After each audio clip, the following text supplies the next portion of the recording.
ఉమ్మడి కరీంనగర్ జిల్లా వ్యాప్తంగా గంజాయి అక్రమ రవాణా యథేచ్ఛగా కొనసాగుతూనే ఉంది. తాజాగా పెద్దపల్లి జిల్లాలో పోలీసులు తనిఖీలు చేస్తుండగా 21 లక్షల విలువ చేసేటువంటి గంజాయి పట్టుకున్నారు. ఛత్తీస్గఢ్, ఒరిస్సా, మహారాష్ట్ర తదితర ప్రాంతాల నుంచి ఉమ్మడి జిల్లాల్లో సరఫరా చేస్తూనే ఉన్నారు. యువత దీనికి అలవాటు పడి మత్తులో చిత్తవుతున్నటువంటి పరిస్థితి. ఇదే అంశానికి సంబంధించి మనతో స్థానికులు ఉన్నారు, వారి అభిప్రాయం కూడా తెలుసుకుందాం. చెప్పండి, ఎట్లా చూడవచ్చు? ఒకవైపు గుట్కా, మరొక వైపు మత్తు పదార్థమైనటువంటి గంజాయి అక్రమ రవాణా అనేది యథేచ్ఛగా కొనసాగుతున్నటువంటి పరిస్థితి. నిన్న కూడా దొరికింది. కరీంనగర్లో సైతం తీగలవంతం దగ్గర దొరికింది. మొన్న 80 లక్షల విలువ చేసే గుట్కా కూడా కరీంనగర్ టాస్క్ ఫోర్స్ పోలీసులు స్వాధీనం చేసుకున్నారు. ఎట్లా చూడవచ్చు? ఒకవైపు గంజాయి, మరొక వైపు గుట్కా యథేచ్ఛగా సరఫరా అవుతుంది. యువత దీనికి బానిసలుగా మారుతున్నారు, పర్టికులర్గా విద్యార్థులు. పర్టికులర్గా యువతను మీరు అన్న విధంగా యువతను టార్గెట్ చేస్తూ దేశాన్ని విచ్ఛిన్నం చేసే కార్యక్రమంలో ఇది మెయిన్. చుట్టుపక్కల దేశాలు, రాష్ట్రాలు, కొన్ని రాష్ట్రాలు సహకారం వలన ఇది జరుగుతుంది. యువతే మనకు ఆదర్శం, మన దేశానికి ప్రపంచంలో యువతే మనకు ఆదర్శం అనే టైంలో ఈ యువతను ఎట్లా చెడు మార్గంలో నడిపించాలనే, లేదంటే బిజినెస్ పరంగా ఇప్పుడు ఉమ్మడి జిల్లా వ్యాప్తంగా, సరే దేశం రాష్ట్రం తర్వాత ఉమ్మడి జిల్లా పరంగానైతే మనకు ప్రతి జిల్లాలో ప్రతి టౌన్లో అందరూ యువత అనేది చిత్తయిపోతున్నారు. దాంట్లో ఒక బాబు ఒక పాప, ఇప్పుడు కుటుంబం కూడా చిన్న కుటుంబం అయిపోయింది. వాళ్ళని కష్టపడి చదివితే చదువుకోని పరిస్థితిలో ఉన్నారు. 90% వాళ్ళ బాడీ లాంగ్వేజ్ చూస్తేనే తెలుస్తుంది వాళ్ళు ఏం చేస్తున్నారు. ఫిట్గా చూస్తుంటే అట్టిగానే గుర్తుపడుతున్నాం మనం. అంత విచ్చలవిడిగా అయిపోయింది. రాష్ట్రంలో గవర్నమెంట్ సీరియస్గా తీసుకొని పోలీస్ శాఖ వారు ఏం చేస్తున్నారో అర్థం కాదు. ఇప్పుడు ఒక కాడ దొరికిందంటే తీగ లాగితే డొంక కాలుతున్నట్టుగా వాళ్ళని పట్టుకుంటే అన్నీ దొరుకుతాయి కదా. కాలేజీలలో కానీ కనీసం ఈజీగా దొరుకుతుంది, దాంట్లో అనుమానమే లేదు. వీళ్ళు సీరియస్నెస్ తీసుకోక మొత్తం నాశనం పట్టిస్తున్నారు. ఇది పరిపాలన ఎక్కడనో కాదు, ఫస్ట్ ఇక్కడ దృష్టి సారించాలి. దీన్ని ముందుగా సీరియస్గా తీసుకొని అదుపులో పెట్టాల్సిందిగా మా మనవి.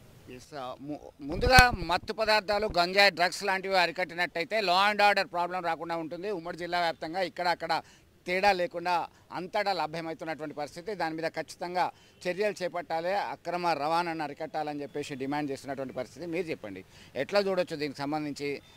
దేశవ్యాప్తంగా ఉన్నది, పర్టికులర్గా మన దగ్గర కూడా నిన్న పెద్దపల్లిలో లభ్యమైంది. ప్రతి విద్యా సంస్థల దగ్గర కూడా వాళ్ళు టార్గెట్ చేస్తున్నటువంటి పరిస్థితి. చాక్లెట్ల రూపంలో సైతం లభ్యమవుతున్నటువంటి పరిస్థితి. ఈ గంజాయి, గుట్కా అనేది చాలా డేంజరస్ భూతము. ఇది మనకు తెలియకుండా మన సమాజాన్నే, యూత్ని కబలిస్తుంది. దీని మీద కన్సర్న్ ప్రభుత్వ సెంట్రల్ గవర్నమెంట్ కానీ స్టేట్ గవర్నమెంట్ కానీ తగు విధంగా చర్యలు తీసుకోవాలి. మెయిన్గా యువత ఎలా అంటే ఈ ఎడ్యుకేషన్ అకాడమిక్ సిస్టంలో ఉండి యువత ఏది చెప్తే అది వినే కోణంలో ఉన్న సందర్భంలో గంజాయికి, మత్తు పదార్థాలు, గుట్కా అంటే డిఫరెంట్ విధానాలలో పిల్లలకు అంటే ఈజీగా అలవాటు పడే తత్వం ఈ గంజాయి అన్నది ఉంటుంది. కాబట్టి దాన్ని అరికట్టడానికి ప్రభుత్వాలతో పాటు పేరెంట్స్ ఊర్లలో, ఇళ్లలో చిన్న కమిటీలు వేసి గవర్నమెంట్ సూపర్విజన్ చేసి గంజాయిని, మత్తు పదార్థాన్ని రద్దుపరచాలి. ఎందుకనంటే ఇప్పుడు చెప్పినట్టు మన దేశంలో కాదు, మన రాష్ట్రంలో కాదు, మన ఉమ్మడి కరీంనగర్ జిల్లాలో యూత్ బాగా ఉన్నది. ఈ యూత్ అవేర్నెస్ రావాలి. గంజాయి, మత్తు పదార్థాల ద్వారా డ్యామేజ్ ఎలా జరుగుతున్నది అంటే ఇది ఒక పెనుభూతం లాంటిది. చెప్పలేనటువంటి యొక్క యువతను కబలిస్తున్న యొక్క రాక్షసత్వంగా తయారవుతున్న యొక్క గంజాయి, మత్తు పదార్థాలు ఏదైనా కానీ వాళ్ళు డిఫరెంట్ వేళల్లో మనం చూస్తున్నాము. ఎలా అంటే సిగరెట్ తాగడం విధానంలో కానీ, గుట్కా పాయింట్ ఆఫ్ విధానంలో కానీ, ఆ పిల్లల వేషధారణ విధానంలో కానీ, డ్రెస్సింగ్ విధానంలో కానీ, చదివే విధానంలో, దాని ద్వారా తల్లిదండ్రులు కూడా అదే పరిస్థితులు వస్తున్నాయి. చిన్నపిల్లలే కాదు, తల్లిదండ్రులు కూడా తన ఆర్థిక పరంగా కానీ, ఆరోగ్యపరంగా కానీ, వాళ్ళ యొక్క ఆలోచన విధానంలో కానీ చాలా చేంజెస్ వస్తుంటాయి. ఇది పెనుభూతంగా మారే ప్రమాదం ఉన్నది. తెలియని క్యాన్సర్ లాంటిది. ఇది మన ప్రపంచంలో, మన దేశంలో ఉన్న యూత్ని అణిచివేసే విధానంగా జరుగుతుంది. దీనికి అరికట్టవలసిన బాధ్యత మన ప్రభుత్వాల మీద ఉన్నాయి. దానికి సపరేట్ ఒక టాస్క్ ఫోర్స్ కానీ, సపరేట్ ఒక డిపార్ట్మెంట్ కానీ, సపరేట్ ఒక ఎన్ఫోర్స్మెంట్ యాక్టివిటీస్ కానీ, ఒక మల్టీ లెవెల్లో దీన్ని తీసుకొచ్చి అరికట్టాల్సిన అవసరం ప్రభుత్వాలకు ఉన్నది. తప్పనిసరిగా ఇది చేయాలి, లేకపోతే దీని ద్వారా దుష్ఫలితాలు వస్తాయి. రాబో రోజులలో ఇది ఒక మహంకారిగా ఉంటుంది. అంతకుముందు డిఫరెంట్ టైప్ ఆఫ్ ఇప్పుడు మన డిసీజెస్ ఉన్నాయి, కానీ ఇది అలాంటి తెలియని ఒక డిసీజ్ మన యూత్లో అవలంబించే అవకాశం లేకుంటే దయచేసి దీన్ని కట్టడి చేయాల్సిన బాధ్యత మన ప్రభుత్వాలది ఉన్నది. చూశారు కదా, ప్రపంచంలోనే అతి గొప్ప అత్యధిక మానవ వనరులు ఉన్నారు, పనిచేయగలిగిన శక్తి సామర్థ్యాలు ఉన్నటువంటి దేశం భారత్గా మనం గొప్పగా చెప్పుకుంటున్నాం. అయితే ఆ యువత పెడదారి పడుతున్నారు, మానసిక శారీరక దౌర్బల్యాలు వస్తున్నాయి, ఏమీ పని చేయలేని ఏం చేస్తున్నారో తెలియనటువంటి దుస్థితికి యువత వెళ్ళిపోతున్నారు. దీనిలో ఖచ్చితంగా మాదక ద్రవ్యాలు పర్టికులర్గా సులభంగా లభ్యమయ్యేటువంటి గంజాయి లాంటివి అరికట్టాలి. దీని ద్వారా క్రైమ్ రేట్ను కూడా తగ్గించేటువంటి అవకాశాలు ఖచ్చితంగా ఉన్నాయి. నిరంతరం జాగిలాల ద్వారా పర్యవేక్షణ చేస్తున్నారు, తనిఖీలు చేస్తున్నారు. అయినప్పటికీ ఇక్కడ అక్కడ అనే తేడా లేకుండా అంతటా ఇది సర్వాంతర్యామిగా వ్యాపిస్తున్నటువంటి పరిస్థితి. గ్రామీణ ప్రాంతాలు పట్టణ ప్రాంతాలు అనే తేడా లేకుండా గంజాయికి బానిసలుగా మారుతున్నారు. ఖచ్చితంగా వాళ్ళ పేరెంట్స్, అకాడమిక్ సైడ్ అయితే విద్యా సంస్థలో ఫ్యాకల్టీ మెంబర్స్, ప్రతి ఒక్కరూ దీని మీద శ్రద్ధ పెట్టి దీన్ని నిర్మూలనకి సహకరించాల్సినటువంటి అవసరం ఎంతైనా ఉంది. మంతని సైడ్ నుంచి పెద్దపల్లి ఫ్లైఓవర్ మీదుగా గోదావరిఖని వైపు వెళ్తున్నప్పుడు అతన్ని ఆటోతో సహా పట్టుకొని అతని ఆటోను, అందులో ఉన్న గాంజాయి, సెల్ ఫోను సీజ్ చేయడం జరిగింది. అతను గత కొంతకాలంగా ఈ జల్సాలకు అలవాటు పడి గాంజాయి ఒరిస్సా రాష్ట్రానికి సంబంధించిన వ్యక్తి సహాయంతో ఛత్తీస్గఢ్ రాష్ట్రం నుంచి వీళ్ళు గాంజాయి తక్కువ ధరకు అక్కడ కొని తీసుకొచ్చి పెద్దపల్లి జిల్లా అదేవిధంగా మంచిర్యాల జిల్లాలకు సంబంధించి ఎవరెవరైతే గాంజాయి వాడుతున్నారో వాళ్లకు ఎక్కువ ధరకు అమ్మి వచ్చిన డబ్బులతో వీళ్ళు జల్సాలు చేయడం అనేది జరుగుతున్నది. ఈ వ్యక్తి విచారణ చేయగా ఆ వ్యక్తి పేరు అంగడి సాంబయ్య, తండ్రి పేరు నర్సయ్య. వీళ్ళది ములుగు జిల్లా ధర్మారావుపేట. వీళ్ళు ప్రస్తుతం ఉండేది బసవరాజుపల్లె గన్పూర్ మండలం భూపాలపల్లి జిల్లాలో ఉంటున్నాడు. అయితే ఇతను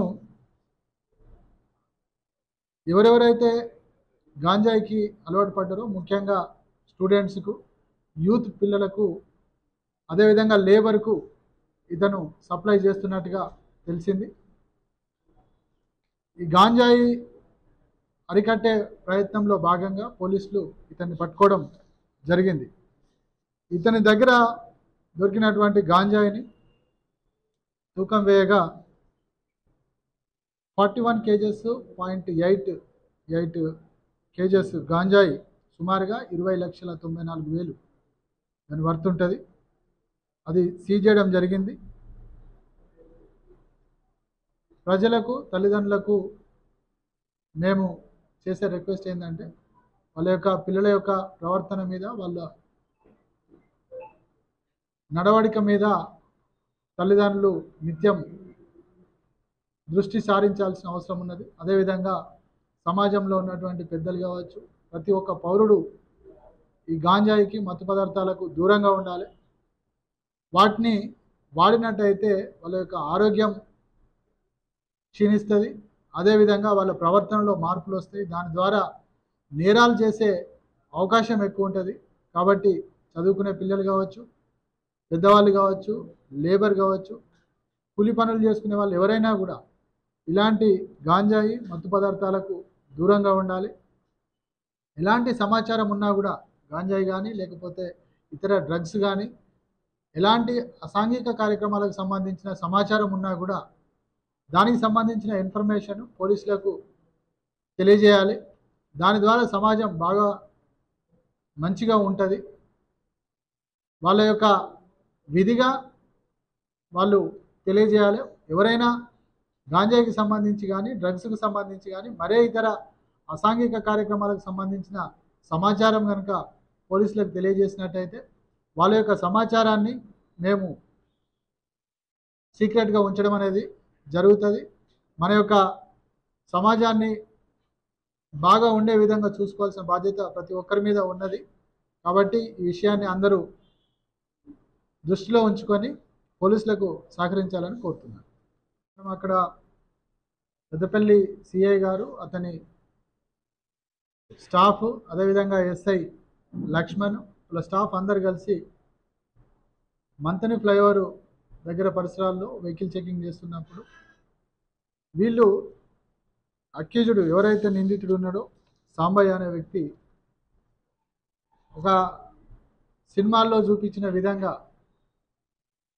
గాంజాయిని ఆటో కింది భాగంలో పెట్టుకొని పైన ఏం లేనట్టుగా ఖాళీగా ఉన్నట్టుగా తీసుకురావడం జరిగింది. ఆటోను పూర్తిగా చెక్ చేసిన సందర్భంలో గాంజాయి ప్యాకెట్లు అనేది మనకు కనిపించడం జరిగింది. దాని ద్వారా అతన్ని అదుపులోకి తీసుకోవడం జరిగింది. అతన్ని విచారణ చేసినప్పుడు అతను నేరాన్ని అంగీకరించాడు. ఈ గాంజాయి కేసును ఛేదించినటువంటి సిఐ ప్రవీణ్, అదేవిధంగా ఎస్ఐ లక్ష్మణ్, వాళ్ళ స్టాఫ్ అందరినీ ప్రతి ఒక్కరిని నేను అభినందిస్తున్నా. వాళ్ళందరికీ కూడా అప్రిషియేషన్ ఇవ్వడం జరుగుతుంది.